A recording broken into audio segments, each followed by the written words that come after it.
Hey, what's up? It's T-Dog Reviews, and today I'm going to be going through my collection, and I'm going to be talking about a few of the most rare and out-of-print manga volumes I own. And I definitely don't own a ton of out-of-print manga. I know some other people in the community, like Old Shaman, have pretty much every out-of-print manga known to mankind, and I definitely don't have anything near that big in terms of out-of-print manga. I mean, most of the stuff I have is definitely in print, but I do have a few manga volumes that are kind of hard to get a hold of nowadays. I mean, some of these I got in print at the time, and then they went out of print, or some of these they were just always out of print.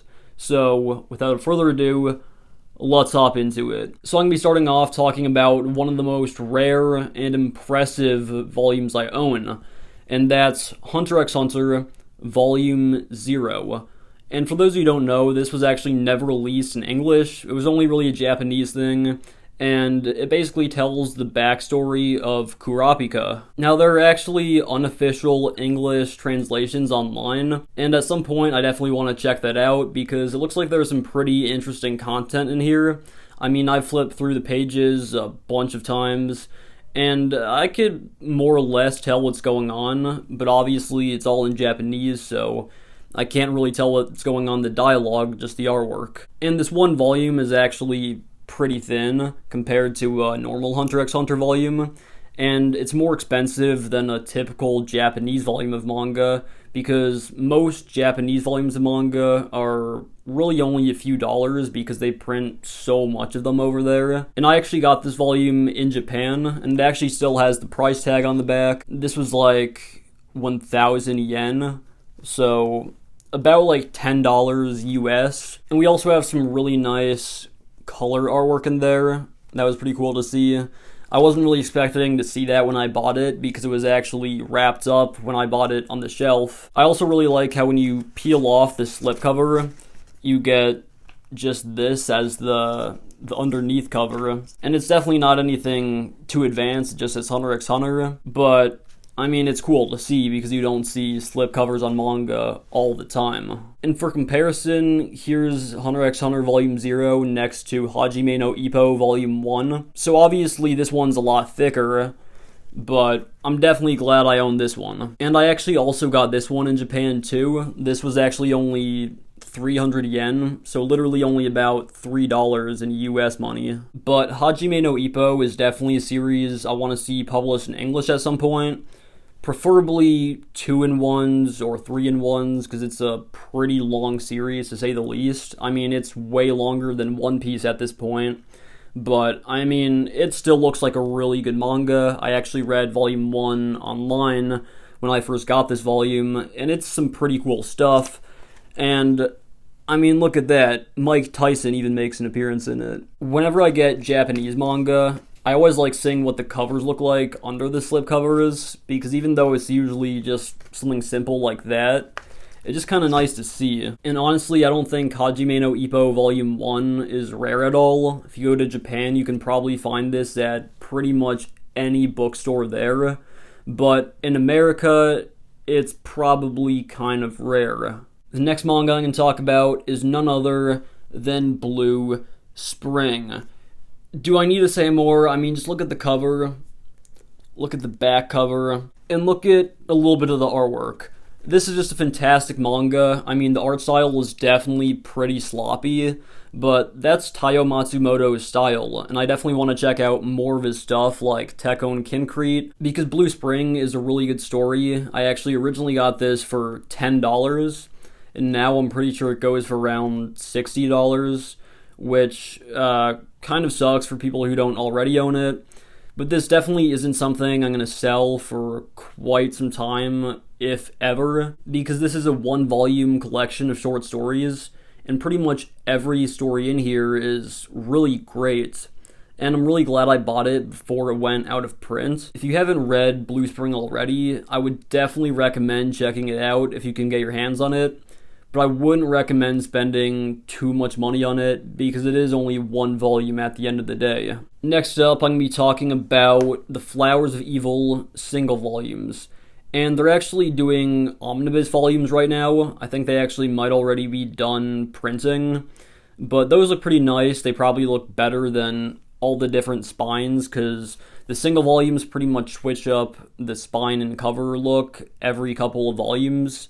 And some people don't really like that, but I think it looks pretty cool. I'm not sure which volumes are the most out of print. I mean, last time I checked, there were definitely some volumes towards the end of the series that went for a lot of money online. And if you're buying the series now for the first time, I'd probably recommend just getting the omnibus volumes, because they're probably cheaper. But I got all of these when they were in print, and I'm glad I did, because this series smacks, and I think these releases are actually pretty nice. Speaking of the Flowers of Evil, I actually own volumes 4 and 5 in Japanese, and these aren't really rare or anything like that, at least I don't think they are, but I just wanted to compare the price on the back, because I got this in Japan, and it was literally like 100 yen. That's $1 US currency. Also, something I like about this volume, like most of the Japanese volumes I own, is that you can peel off the slipcover, and you get this nice cover underneath, and it's the same thing but just all in blue. Cool stuff there. But what I really like about this that separates it from the other slipcovers is that you can unfold it, and look at that, you get the whole doodle. Now, if you don't know what the Flowers of Evil is, I should probably clarify that it's not a hentai by any means, but sometimes the covers kind of look like it. Also, I actually used to own volumes 1 and 2 of Fist of the North Star, and those were some pretty nice releases, but I actually ended up selling both of those because, you know, I was in need of some money. But, I mean, they're reprinting the series anyways soon, so it's not really a big deal there. I also own the first 6 volumes of Blade of the Immortal in the single volumes, and, I mean, these are some pretty good releases. Honestly, I would just recommend getting the omnibus volumes instead.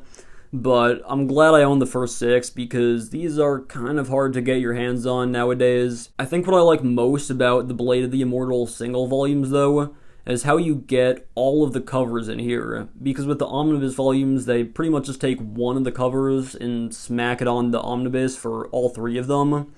But, I mean, there's some really nice covers in the single volumes. Honestly, some of my favorite covers in the whole series that they just didn't use for the omnibus volumes. This cover is definitely one of my favorites, but I also really like the volume 3 cover for Dream Song. Really good cover here. If any YouTube moderators are watching this video, then just look at that part of it. Something I find really weird about the Blade of the Immortal single volumes, though, is how some of them just don't have numbers on the side. I mean, this one has the 3 there, and then this one just doesn't have any numbers whatsoever on the side. So, yeah, you're just left to your own devices on that one. Alright, so now I'm going to be talking about the last rare manga volume for this video. And there are a lot of rare and out-of-print manga volumes out there. And in an ideal scenario, all of that would be in my collection. But there's really not enough space for that. So, let's just take a look at this last volume. Enough procrastinating here. It's none other than the reprise of the Spear Hero. What a manga. Do I need to say any more? I mean, man, this thing is just a literary masterpiece. Now, obviously, this volume really isn't that rare. It's probably not rare at all, honestly. But it's kind of rare to me because I got this for free. I mean, the company One Piece Books just sent me this in the mail. I just popped open the mailbox one day. I wasn't even expecting it. It was just sitting there in an envelope, of course. And that was pretty cool. Big shout out to them for that. But it's a spin-off of the manga The Rise of the Shield Hero. And I really wasn't a big fan of that manga either. So, I probably won't love this one, but I'll probably at least enjoy it. So, I'll give it a read at some point. It looks kind of funny. So, yeah, looking forward to that. That pretty much wraps it up for all the out-of-print and rare manga that I own. There's probably some more stuff that I own that's out of print. I mean, I know Yu Yu Hakusho, which somewhere around there. That's out of print, and a few Hunter x Hunter volumes are out of print too.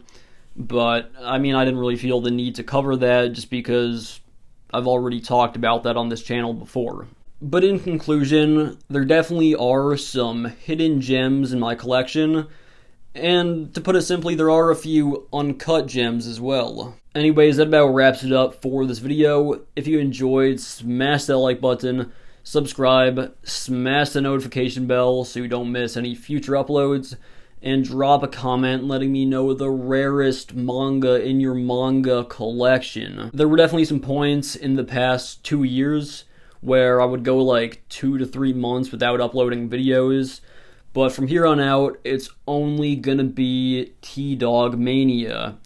2 to 4 videos a month, probably. I'm gonna try to stay on a consistent schedule. Next video is probably going to be my big Millennium Empire Berserk arc review, so keep your eyes peeled for that if you like Berserk. And with all that being said and done, I will see you guys in the next video.